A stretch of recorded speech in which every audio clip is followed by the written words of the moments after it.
Nous allons poursuivre donc dans la partie leçon. Petit rappel, donc on a vu les différentes représentations de la fonction inverse, donc tableau de valeur, donc représentation graphique. Ensuite on avait fini par le tableau de variation. Maintenant nous allons à la suite du cours faire un exercice type, donc qui va nous permettre de comparer et encadrer avec la fonction inverse. Là où je me suis trompé, c'est la fonction inverse. Vous pouvez donc, c'est un mauvais copier-coller là, c'est la fonction inverse. Et ici aussi où je me suis trompé, là c'était donc on va le faire ensemble de toute manière. Donc toujours partie leçon. Donc exercice méthode, vous écrivez ça, donc la consigne. On va faire le petit 1, petit 2, petit 3 ensemble, donc n'écrivez pas tout d'un coup. Donc petit 1, on va essayer de comparer 1 sur 17 et 1 sur 23. Donc comparer, donc on va utiliser le centre de variation de la fonction racine carrée à l'aide de son tableau. Donc on peut écrire des phrases, mais je préfère faire le tableau, je pense que c'est plus parlant, c'est plus visuel. Donc toujours je rappelle le tableau de variation, on vient de le voir. Donc la fonction elle est définie donc sur moins l'infini, 0 ouvert, et plus l'infini. Donc ici, union 0 plus l'infini. Donc ici je rappelle que 0 est une valeur interdite. Donc on met une double barre, ok. Et donc sur chaque partie, donc la partie des images, donc et c'est sur la partie donc définie sur la partie positive des images, c'est décroissant, et sur la partie ici négative, c'est aussi la fonction est décroissante. Maintenant ici c'est toujours le même raisonnement. Je dois comparer 1 sur 17, 1 sur 23. 1 sur 17 et 1 sur 23 vont être sur les flèches, d'accord, puisqu'on est dans la partie 1 sur x, d'accord. Donc ce que je vais placer, je vais pas placer 1 sur 17 et 1 sur 23 parce que je sais pas comment les placer sur les flèches. Par contre, je peux placer 17 et 23, juste 17, juste 23. Et ça correspond donc à la partie 1x, puisque donc l'image de 17 c'est 1 sur 17, donc 17 va être sur la partie 1x. Donc ici, si je place 17 et 23, donc comme 17 est plus proche de 0 et x est positif, là il y a 17. Et là ici par exemple il y a 23. Enfin, c'est là qu'il faut comprendre qu'il faut d'abord placer 17 et 23. On va prendre l'image de 17, c'est-à-dire 1 sur 17. Et là on va prendre l'image, c'est 1 sur 23. C'est comme ça qu'on pourra justifier, ça c'est important, le fait que comme là je vois visuellement 1 sur 17 est plus haut que 1 sur 23, ça veut dire que si vous avez comme 17 est plus petit que 23, alors ici la 1 sur 17 est supérieur à 1 sur 23. Ça c'est du fait que la fonction, vous voyez, elle est décroissante. Je le justifie grâce à la flèche du tableau qui veut dire que la fonction est décroissante. Vous voyez bien que quand une fonction est décroissante, quand au départ les deux, enfin, on a une inégalité dans ce sens-là, comme la fonction est décroissante, l'inégalité elle change de sens. Petit b, on fait pareil. Donc petit 2, pardon. Question petit 2, on va encadrer 1 sur x. D'accord, ici c'est encadrer 1 sur x, c'est pas comparer mais encadrer. Donc le a, on a donc ici x appartient à 2, 9. Donc pareil, il faut que je refasse le tableau. Donc ici ce que je vais faire, donc je vais mettre 0 toujours. C'est une valeur interdite, je le rappelle ici. Donc ici j'ai une valeur interdite. Ok. Ensuite c'est décroissant. Et là aussi. Maintenant, x appartient à 2, 9. D'accord. Pardon, c'est ici. X appartient à 2, 9. Pour le petit a. Le 2 et le 9, ça correspond à x. Donc je vais placer plutôt ici le x. Je vais placer le 2 et le 9, pas dans la partie 1 sur x, mais dans la partie 1x cette fois-ci, puisque ça concerne x. Donc, je place ici 2. Par exemple, je le place ici, c'est proche de 0, et 9 c'est plus loin. Donc c'est purement schématique ici. Du coup, comme je dois ici, je rappelle la consigne, je dois donc encadrer 1 sur x. Donc déjà, je sais que x, il est quelque part entre 2 et 9. Ok. Crochet fermé, comme ça.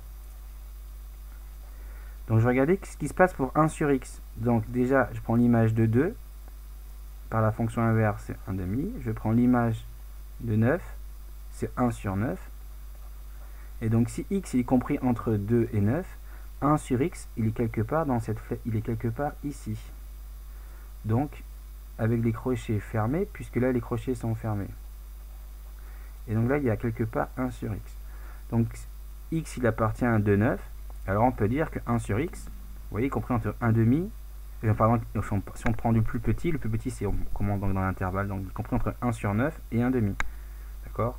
Donc je pense bien mettre le petit d'abord et le plus grand après dans l'expression de l'intervalle. Ou alors je peux écrire sous forme ici d'inégalité. Donc là ou là, c'est la même chose, c'est juste une représentation différente, sous forme d'intervalle, sous forme d'inégalité. Je fais pareil pour le petit b. Donc petit b ici, là, ici petit b, d'accord, ou là petit b, donc il y avait une petite erreur. Donc là, je vous dis, j'ai pas mis les valeurs dans le bon ordre, parce qu'il faut mettre d'abord la plus petite et après la plus grande. Donc ici, x appartient à l'intervalle moins 11, moins 3. Donc pareil ici, ça concerne x, d'accord, donc je mets dans la partie en x. Donc d'abord, je mets le plus petit, c'est moins 11. Là, admettons, je le mets là. Et le plus proche de 0, c'est moins 3. La même chose, donc x, lui, il est quelque part ici. Alors j'ai mis des crochets ouverts, pardon, je me suis trompé. Donc là, c'est comme ça. Hop là. Donc mon x, il est quelque part entre moins 11 et moins 3. Donc d'abord, je vais regarder l'image de moins 11, c'est 1 sur moins 11. Et l'image de moins 3, c'est 1 sur moins 3. Et si x il est compris entre moins 11 et moins 3, ben 1 sur x, il va être compris entre finalement moins 1 sur 11, ou 1 sur moins 11, pardon, mais c'est la même chose, 1 sur moins 11 et 1 sur moins 3. Donc là j'ai 1 sur x. Donc si x ici il appartient à moins 11, moins 3, alors 1 sur x il appartient à 1 sur moins 11, d'accord, et 1 sur moins 3.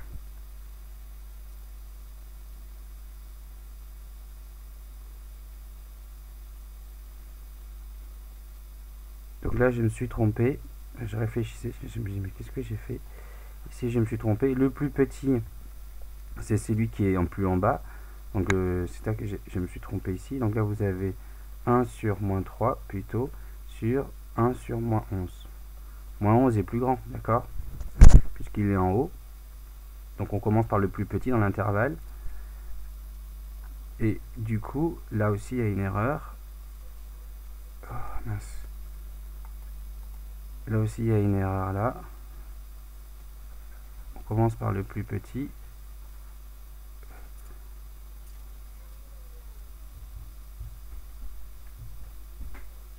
« 1 sur moins 3 sur 1 sur moins 11. » Donc voilà, c'était toute la question 2. On a justifié avec l'aide du tableau de variation que donc un encadrement de 1 sur x. Et vous voyez bien que c'est pour ça que j'avais un petit peu réfléchi, c'est que comme la fonction elle est la fonction inverse elle est décroissante, donc par exemple pour les négatifs, le fait que là vous avez moins 11, moins 3, en fait quand vous passez à l'inverse, donc vous avez 1 sur x, lui, le moins 3 devient finalement en première position, ça fait 1 sur moins 3, et le moins 11, son image est dans la dernière position, et donc est plus grande, et donc 1 sur moins 11. Si on passe au petit 3, donc maintenant vous avez, il faut encadrer x, et enfin, vous faudra encadrer x en sachant un encadrement de 1 sur x, ici donc. Alors, je vais déplacer cette image, je vais la mettre là, comme ça je vais la mettre ici. Comme ça j'aurai un aperçu donc de ce que je dois faire. Donc petit 3, vous écrivez donc justifier un encadrement de x, donc petit a, donc 1 sur x est compris entre 4 et 3. On va encore une fois pour justifier, c'est important de justifier, utiliser le tableau de variation, d'accord. Je rappelle qu'il y a une valeur interdite qui est là, ok, voilà. Et là, cette valeur interdite, c'est 0. Et là, bon, je l'écrirai après. Comme ça, je fais des flèches.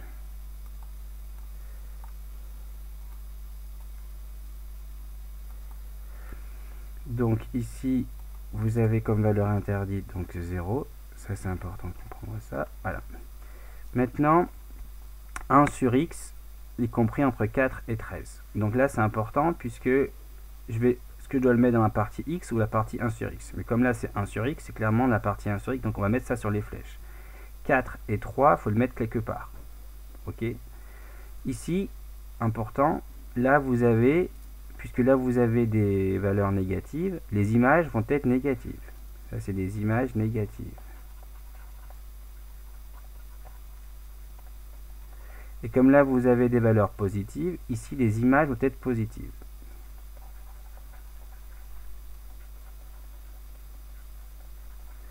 Donc 4 et 13, ce sont des images positives de 1 sur x si vous voulez. Donc en fait, le 4 et le 13, je vais plutôt les mettre dans la partie positive, parce qu'on est dans 1 sur x. Donc 13 est plus grand, donc je mets dans la partie haute ici. Et 4 il est plus petit, donc je mets dans la partie basse de la flèche. Maintenant ici, je vais ici trouver les antécédents. Autrement dit, pour celui-ci par exemple, je cherche un nombre ici, donc tel que son image, donc 1 sur x est égal à 4. Donc je fais un produit en croix, vous voyez, je fais un produit en croix, donc pour trouver la valeur de x, je fais ça fois ça, ça, donc là je trouve 0,25. Donc ici j'ai 0,25. Pareil ici je cherche cette valeur, donc je cherche un x tel que 1 sur x, son image soit 13. Donc ici je fais un produit en croix, ok, je fais 1 fois 1 divisé par 13, ça fait 1 treizième. Donc ici, finalement c'est 1 sur 13. Alors, maintenant je sais que 1 sur x il est compris entre 4 et 13. Donc 1 sur x, et c'est inférieur ou égal, donc les crochets sont fermés. Ici j'ai 1 sur x, ok. Donc ici, je vais avoir, si je cherche à encadrer x, donc il faut que je remonte à la source là. Donc ici, comme les crochets sont fermés sur les flèches, les crochets sont fermés ici. Donc là, j'ai ce que je vais avoir mes x. Donc si x, 1 sur x est compris entre 4 et 13, on voit que x, lui, il est compris entre 1 sur 13 et 1 quart. Ou 0,25 si vous voulez.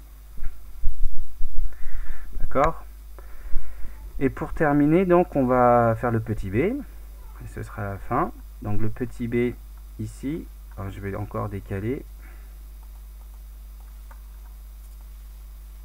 pour qu'on ait une vision.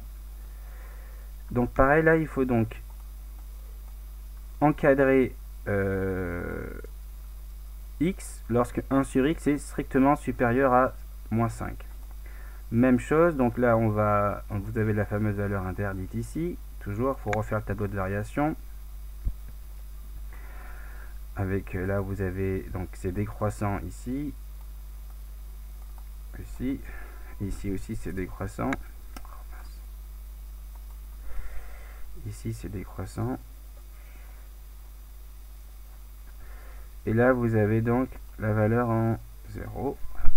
Toujours pareil, c'est important, puisque là on a 1 sur x, donc qui est supérieur strictement à moins 5. Donc moins 5, donc déjà il faut que je vais m'intéresser à la partie ici en 1 sur x, et supérieur à moins 5. Donc là, comme il n'y a pas trop de valeur, il faut que je vous rappelle qu'ici, donc quand les x est positif, les images sont positives. Je vais mettre image plus, et là je vais mettre, donc les images sont négatives. Donc le moins 5, puisque je dois le placer dans la partie 1 sur x, moins 5, il est forcément quelque part dans les images négatives. Donc je vais mettre moins 5 ici par exemple. Et pareil, je cherche à encadrer x. Donc il faut que je remonte là. Donc là, il faut que je trouve un nombre x tel que 1 sur x est égal à moins 5. Donc là, ici, je l'ai écrit là. Donc finalement, vous faites un produit en croix, parce que donc, oui, je l'ai peut-être pas bien dit, ici, donc vous cherchez un nombre x tel qu'un sur x vaut moins 5, je peux écrire que c'est sur 1, et donc vous faites un produit en croix, et donc vous trouvez que la valeur que vous cherchez ici, c'est 1 sur moins 5, mais je peux écrire tout simplement moins, plus loin 1 sur 5.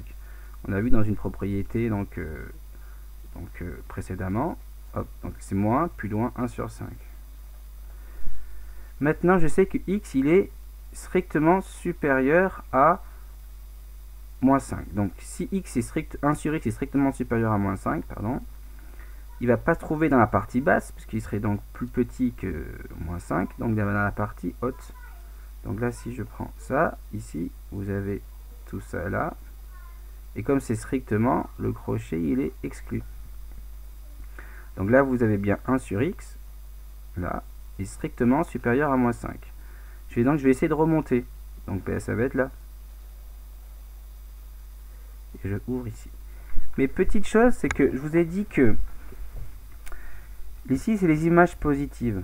D'accord? Ça veut dire que ici, dans cette partie-là, là, si vous voulez, si je prends un x quelque part ici, là, vous avez 1 sur x.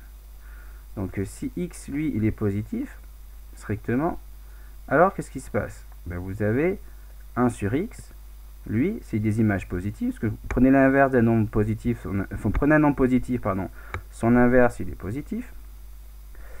Donc, qu'est-ce que vous pouvez dire sur... Enfin, il faut remarquer aussi que là, et 0, c'est supérieur à moins 5. Donc, vous avez que 1 sur x, il est strictement positif, mais s'il est strictement positif, il est forcément supérieur à moins 5. Donc au final, ça m'intéresse aussi. Tout cet intervalle m'intéresse là. Tout ça, ça m'intéresse jusqu'à 0, exclu parce que c'est pas défini. Donc l'autre me l'a interdit. Donc quand je prends un x, donc compris là, entre moins l'infini et moins 1 sur 5, 1 sur x, j'avais écrit là, 1 sur x, elle est strictement supérieure à moins 5. Mais également, là, c'est un petit peu la difficulté de cette question. Si je prends un x strictement positif, bah, son image, 1 sur x, elle est aussi supérieure à moins 5 puisqu'elle est supérieure à 0. Donc en fait, si 1 sur x est supérieur à moins 5, finalement, x, il appartient à moins l'infini, moins 1, union, donc ça c'est important, c'est union ou 0 plus l'infini. Donc pour avoir un inverse supérieur à moins 5, soit je le prends ici, un intervalle ici, ou alors je peux le prendre ici. Donc ça, c'était vraiment, cette question-là, c'est peut-être la plus difficile, où il faut bien penser qu'il y a des images négatives et positives, et que quand j'ai une image positive, bah, je suis aussi supérieur à un nombre négatif. Donc ici, c'est moins 5.